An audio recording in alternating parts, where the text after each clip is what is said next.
Hi everyone, I'm Mike Grondahl. I'm a cloud solutions architect with TierPoint, and today we're going to talk about how Azure BCDR can help you protect yourself better against various threats, such as ransomware attacks. Here is our agenda for today. First up, understanding the ransomware threat. Then we'll take a look at Azure Backup. Then on to how Azure Backup provides comprehensive ransomware protection. Then we will move on to data resilience and recovery. And we will wrap it up with managing and governing in zero trust. So what is ransomware? Well, in practice, a ransomware attack blocks access to your data until ransom is paid. In fact, ransomware is a type of malware or phishing cybersecurity attack that destroys or encrypts files and folders on a computer, server, or device. Once devices or files are locked or encrypted, cybercriminals can extort money from business or device owners, usually in the form of cryptocurrencies in exchange for a key to unlock the encrypted data. But even when paid, cybercriminals might never give the key to the business or device owner and stop access permanently. While early ransomware mostly used malware that spread with phishing or between devices, human-operated ransomware has emerged where a gang of active attackers driven by human attack operators target all systems in an organization rather than a single device or set of devices. Ransomware is a pretty lucrative business, even so lucrative that it created an entire underground economy where ransomware as a service operators can charge their customers a monthly fee and have a profit sharing model that drives up ransomware prices. As an interesting example, dark side ransomware operators take a 25% cut of the ransom for amounts below $500,000, but only take a 10% cut for ransoms above $5 million. There are two main types of ransomware attacks. There's the commodity ransomware attack. These are attacks that are often automated. These cyber attacks can spread like a virus, infect devices through methods like email phishing and malware delivery, and require malware remediation. And then there's a human-operated ransomware attack, a type of ransomware attack where cybercriminals manually infiltrate an organization's IT infrastructure. Unlike automated ransomware, these attacks involve active human intervention at various stages. Here's how it typically works. Initial compromise. Attackers gain access to the system through methods like phishing, exploiting vulnerabilities, or use stolen credentials. Persistence and evasion. Once inside, they establish a foothold and use techniques to avoid detection, such as disabling security tools or using legitimate administrative tools. Lateral movement. Attackers move through the network, gaining access to more systems and escalating their privileges. Credential theft. They steal credentials to access sensitive data and systems. Data theft and encryption. Finally, they exfiltrate valuable data and deploy ransomware to encrypt critical files, demanding a ransom for decryption. Human-operated ransomware attacks are particularly dangerous because they are tailored to the specific target, making them harder to detect and defend against. They often involve extensive reconnaissance and exploitation of network misconfigurations. For organizations, ransomware can have severe and far-reaching impacts. Here are some key areas affected. Operational disruption. Ransomware can halt business operations by encrypting critical data or locking systems, leading to significant downtime. Even with backups, restoring systems can take hours or days. Financial loss. The costs associated with a ransomware attack can be substantial. These include the ransom payment, if made, costs for incident response, legal fees, public relations efforts, and potential increases in insurance premiums. Additionally, there may be a loss of revenue during the downtime. Reputation damage. A ransomware attack can damage an organization's reputation, leading to a loss of customers' trust and potential business. Customers may perceive the organization is having weak security practices. Data loss and theft. Even if the ransom is paid, there's no guarantee that the attackers will provide the decryption key or that the data hasn't been compromised. Sensitive information, including trade secrets and personally identifiable information, PII, may be stolen and used for extortion or sold on the dark web. Legal and regulatory consequences. Organizations may face legal actions and regulatory fines if sensitive data is compromised. Compliance with data protection regulations such as GDPR or CCPA can add additional layers of complexity and cost. To mitigate these risks, organizations should focus on robust cybersecurity measures, including regular backups, employee training, and incident response planning. And today we're going to focus on mitigation through backups using Azure Backup and its different security features. Let's do a quick recap of what Azure Backup is before we dive into the more detailed areas.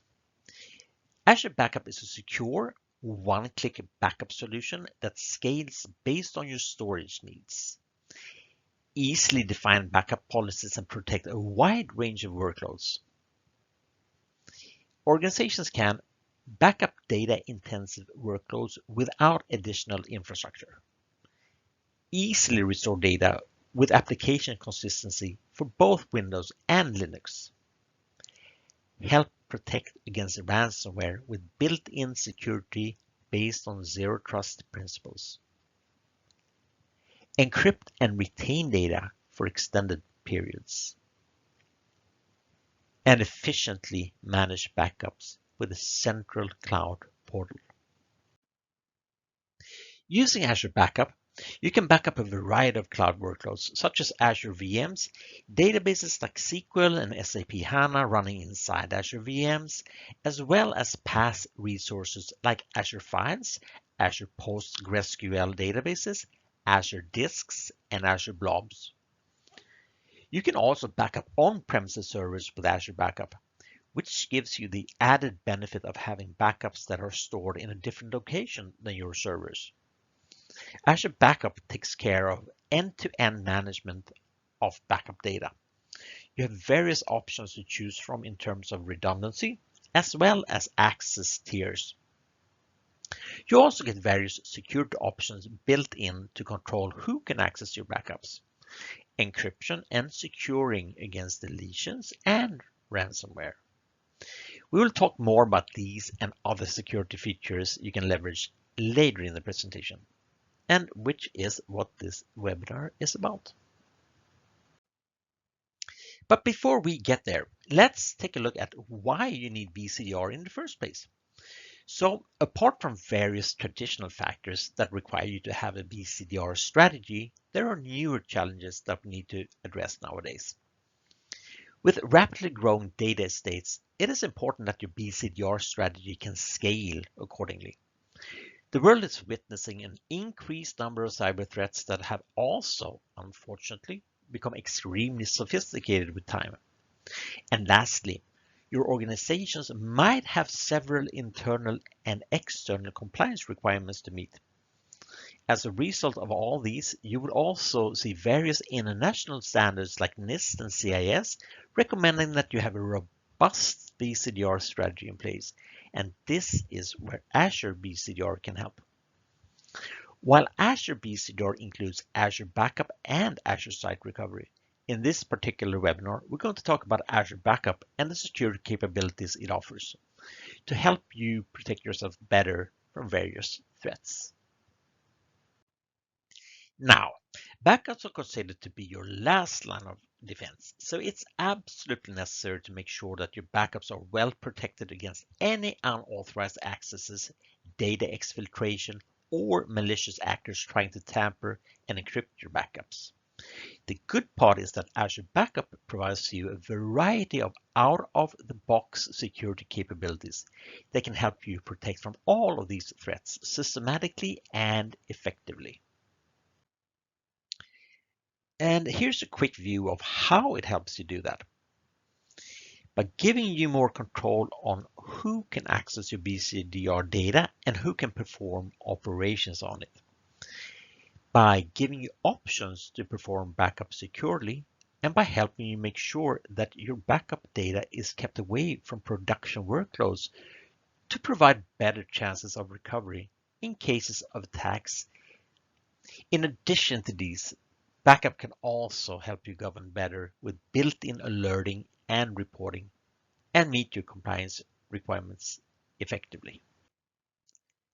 Now, let's dive into some of these features to understand what they are and how are they useful in enhancing your security and recoverability, starting with air gapping. Traditional air-gap solutions store your backup data in isolated locations or in an offline environment with no direct connectivity to production workloads. Azure Backup provides a modern version of this concept by storing all your backups in a separate subscription and tenant that is completely isolated from your production workloads. Also, the only way to access and manage the backup storage is through Azure Backup APIs, which mitigates any chance of direct access to backups. There are also additional capabilities that you can use to your advantage to make sure your data is transferred and stored securely. Let's take a look at some of these. Being a native and built-in Azure service, Azure Backup leverages Entra ID for managing and verifying identity. So you can use capabilities provided by Entra ID like multi-factor authentication to ascertain if users are who they claim to be and thus preventing any damages due to credentials being compromised. With role-based access control, Azure Backup provides built-in roles that can be assigned to users based on their responsibilities without having to overexpose permissions. In addition to built-in roles, you can create custom roles as per your requirements. Azure Backup recently introduced a new capability called multi-user authorization for critical operations. That adds an additional layer of protection for operations that in the wrong hands can potentially lead to loss of backups. To do this, Azure Backup uses a new Azure resource called the Azure Resource Guard, which is owned by a different user referred to as a security administrator in this case. Now, if the backup admin wants to perform a critical operation, they would need to first get a contributor role on this resource guard. Only after the security administrator assigns the required permissions to the backup admin can they successfully perform the operation. Otherwise, the operation would result in a failure. Multi-user authorization is generally available for recovery services vaults and for backup vaults, and I will go into more details of how it works on the next slide. Multi-user authorization, MUA, for Azure Backup allows you to add an additional layer of protection to critical operations on your recovery service vault and backup vaults. For MUA, Azure Backup uses another Azure resource called the Resource Guard to ensure critical operations are performed only with applicable authorization. Here's the flow of events in a typical scenario. The backup admin creates the recovery services vault or the backup vault. The security admin creates the resource guard. The resource guard can be in a different subscription or a different tenant with respect to the vault. Ensure that the backup admin doesn't have contributor, backup MUA admin, or backup MUA operator permissions on the resource guard. The security admin grants the reader role to the backup admin for the resource guard or relevant scope. The backup admin requires the reader role to enable MUA on the vault. The backup admin now configures the vault to be protected by MUA via the resource guard. Now, if the backup admin or any user who has write access to the vault wants to perform a critical operation that is protected with resource guard on the vault, they need to request access to a resource guard. The backup admin can contact the security admin for details on gaining access to perform such operations. They can do this using privileged identity management or other processes as mandated by the organization. They can request for backup MUA operator or backup role, which allows users to perform only critical operations protected by the resource guard and does not allow to delete the resource guard. The security admin temporarily grants the backup MUA operator role on the resource guard to the backup admin to perform critical operations. Then the backup admin initiates the critical operation.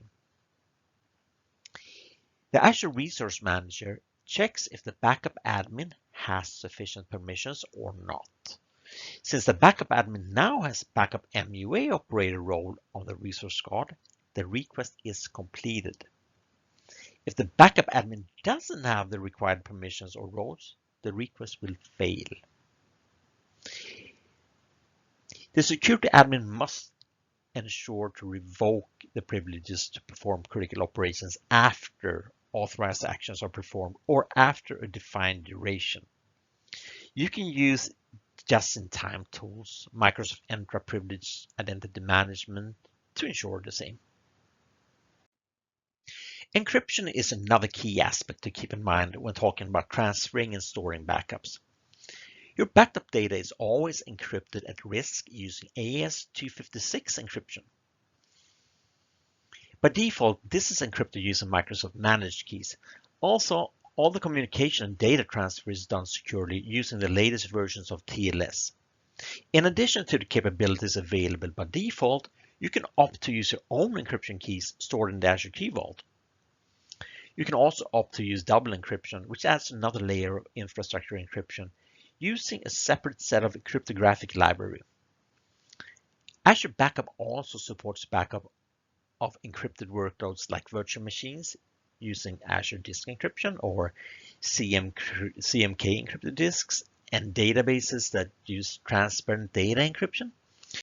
And this can help you provide end-to-end encryption for your workloads. Azure Backup helps you perform backups with minimal compromises to your production network security while keeping all the data always on Azure. When backing up Azure virtual machines, all the communication and data transfer is done through Azure Fabric without you needing to make any exceptions to your firewall rules. If you're trying to back up databases running inside virtual machines, you can leverage private endpoints to perform backup securely. If not opting to use private endpoints, you can use Azure Backup NSG and firewall tags for easily managing your network requirements. Backup of Azure PaaS resources ensures the data is always on Azure when operational backup store data within your resource or subscription. Thus, we're always in your boundaries. You can also back up your on-premises service using private endpoints created for connected Azure virtual networks, or you can use your existing express route circuits for your backups. Now let's talk about another feature called soft delete. Soft delete allows you to recover your data up to 14 days after deletion. If you think the data should not have been deleted, you can undelete this data, and you can also start protecting it again. If you do not undelete the data within 14 days, this data will be permanently deleted. It's also worth noting that data that is there in soft delete state or backup items that are there in soft deleted state, they're not charged, and that data is retained free of cost. Soft delete is enabled for all new vaults that get created.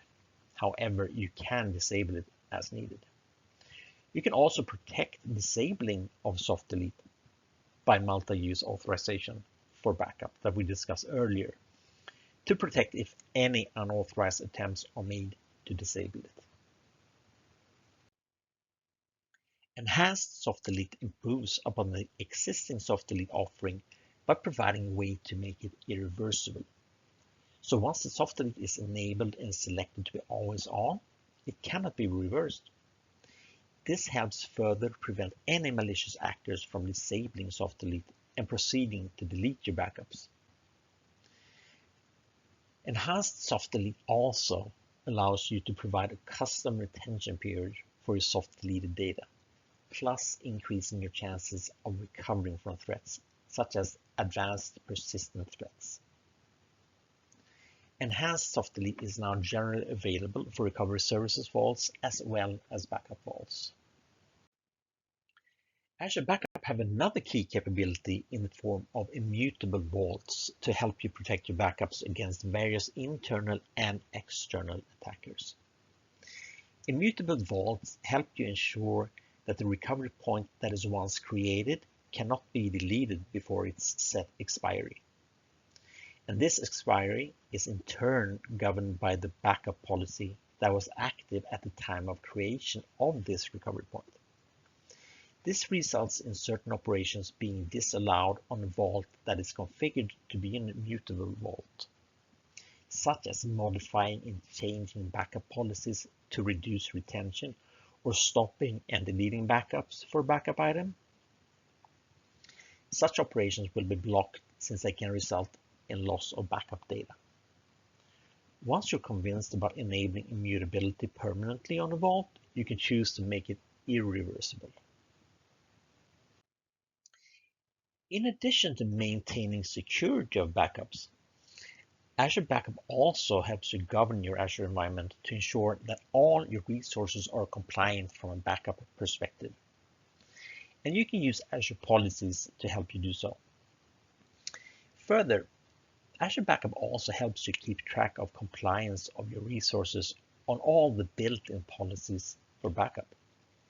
It lets you view your data sources that haven't been configured for backup as well.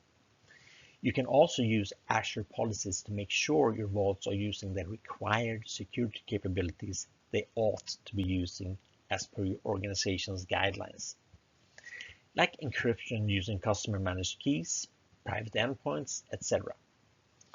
As a backup admin, you can use a backup center as a single pane of glass to monitor your jobs and backup inventory on a day-to-day basis.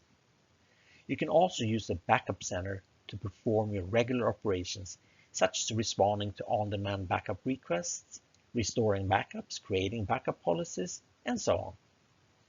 Backup finally helps you notify the required personnel to take appropriate actions in cases of any failures or abnormal activities. You can further create custom rules on your reporting data and to create automatic tickets. And lastly, while zero trust principles often apply to broader architectures, it is possible to imagine them for your backup systems as well. Hence, every access should be verified explicitly to begin with. Secondly, care should be exercised when assigning permissions. You can use built-in RBAC roles or choose to create custom roles so as to ensure that users have only enough access to do their jobs. MUA can further help you add an additional guardrails to critical operations. Lastly, use protection capabilities to their potential to make sure your backup data is safe, even in cases of breaches. So that's it from my end now. I hope you found this presentation useful. Please do let us know about it. Thank you.